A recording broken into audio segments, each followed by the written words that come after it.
The courtroom held its breath, suspended between justice and mercy, as a trembling man stood before Judge Frank Caprio, clutching a worn manila folder to his chest like a shield. Nobody knew the secret inside would shatter every heart in that room, that tears would flow not from shame, but from the raw humanist of a father's desperate love. The morning sun filtered through the tall windows of Providence Municipal Court, casting long shadows across the polished wood floors. The gallery was half full, the usual mixture of parking violators and traffic offenders waiting their turn before the bench. At the defendant's podium stood Marcus Webb, a 37-year-old man whose appearance spoke of quiet dignity wrapped in struggle. His suit jacket, though clean and pressed, showed wear at the elbows. His shoes were polished but cracked along the sides. His hands trembled slightly as he gripped the folder, and his eyes, dark brown and ringed with exhaustion, kept darting toward the clock on the wall. Judge Caprio reviewed the citation with his reading glasses perched on his nose, his expression characteristically warm but professional.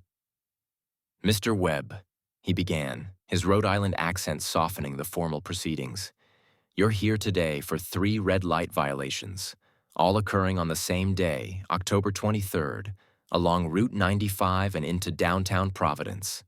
The total fine comes to $450. He looked up, studying the man before him. "That's quite a morning you had. What happened?" Marcus opened his mouth, then closed it. His jaw worked silently, and for a moment, Judge Caprio thought he might cry. The courtroom clerk shifted in her seat. The bailiff, who had seen thousands of defendants over the years, leaned forward slightly, sensing something different about this case. "Your Honor, Marcus began, his voice barely above a whisper. He cleared his throat and tried again. "I can pay it. I'll pay it. I just need time. Maybe a payment plan?" Judge Caprio removed his glasses, a gesture those familiar with his courtroom recognized as the prelude to deeper inquiry. "Mr. Webb, I'm not concerned about the payment right now. I'm concerned about the why. 3 red lights in one morning? That's not absent-mindedness. That's desperation. Were you rushing to the hospital? Was there an emergency?" The question hung in the air. Marcus's knuckles went white around the folder. The clock ticked. 11:45. He had to be at the children's home by 1 o'clock. It was the only visiting window they'd given him, the only chance to meet his son for the first time. "I was late for an appointment," Marcus said finally, the words coming out flat, rehearsed. "An important appointment." Judge Caprio leaned back in his chair, unconvinced. In his decades on the bench, he had developed an almost supernatural ability to read people, to sense when the full story remained untold. "Mr. Webb, I see dozens of people every day who were late for work, late for appointments, late for life. They don't run 3 red lights. Help me understand." The prosecutor, a young woman in a crisp navy suit, interjected. "Your Honor, the defendant endangered public safety. The cameras show he didn't even slow down at 2 of the intersections. The law is clear." "I know what the law says, Counselor," Judge Caprio interrupted gently but firmly. "I'm trying to understand what the heart says." He turned back to Marcus. "Sir, you're holding that folder like it contains the secrets of the universe. What's in there?" Marcus looked down at the manila folder as if seeing it for the first time. His shoulders began to shake. When he looked up, his eyes were glassy with unshed tears. "Your Honor, I couldn't be late. Not for this. Not for him." "For who?" The words came out broken, barely audible, but they carried the weight of years of longing, months of paperwork, weeks of anticipation, and hours of desperate driving. "My son. I was going to meet my son." Judge Caprio's expression shifted, softening around the edges. "You were going to meet your son? I don't understand. Where does your son live?" "At the St. Mary's Children's Home, on the east side." Marcus's voice grew stronger, fueled by the urgency that had driven him through those red lights. I've never met him, Your Honor. He's 8 years old, and I've never met him. The courtroom, which had been filled with the ambient sounds of shuffling papers and muffled coughs, fell completely silent. Even the prosecutor's pen stopped moving across her notepad. Judge Caprio leaned forward, his voice gentle. "Tell me the story, Mr. Webb.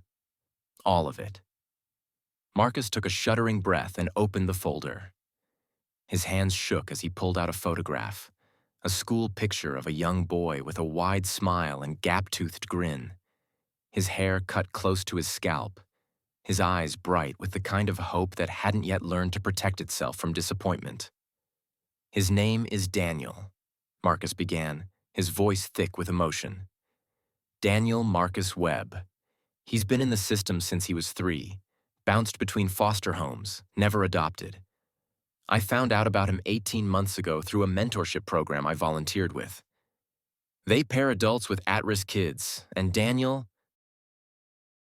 Your Honor, the first time I saw his file, the first time I read about this little boy who loved dinosaurs and wanted to be a paleontologist, who had been passed over by 17 families because he has a learning disability, because he's difficult, because people want perfect children like they're ordering from a catalog."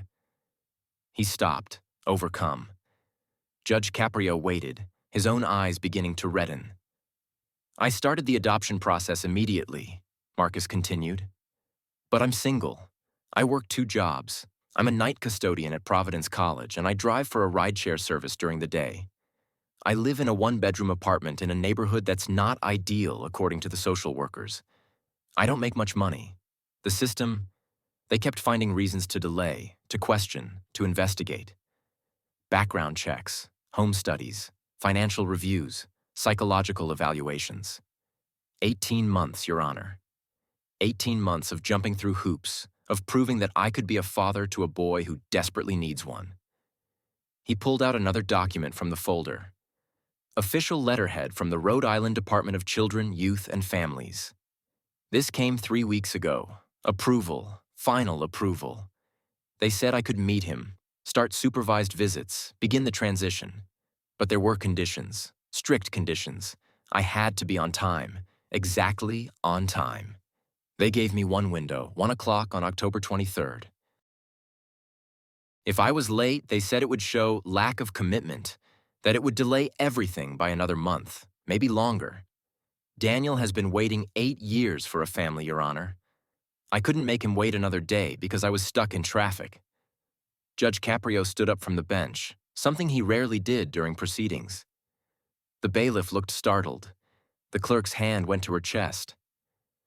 "So, when the traffic on 95 stopped dead because of an accident," Marcus continued, his voice breaking completely now, tears streaming down his face. "When I sat there watching the minutes tick by, watching my chance to meet my son slipping away, I got off at the next exit. I took back roads. I drove through neighborhoods I didn't know. And yes, Your Honor, I ran those red lights. I looked both ways. I was careful.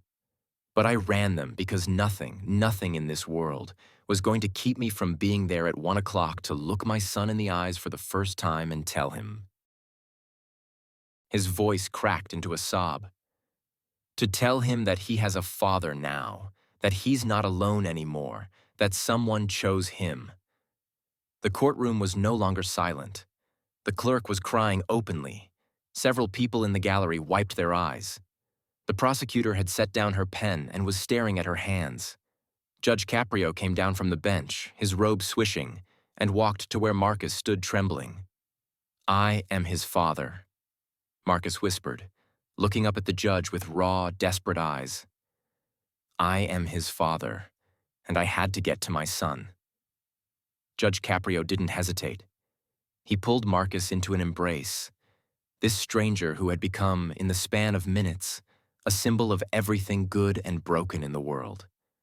The older man's arms wrapped around the younger one's shoulders, and for a long moment they stood there, judge and defendant, the law and the human heart, meeting in the space where justice transforms into mercy. When Judge Caprio finally stepped back, His own eyes were wet. He pulled a handkerchief from his pocket and handed it to Marcus, then used his sleeve to wipe his own face, unconcerned with decorum or dignity.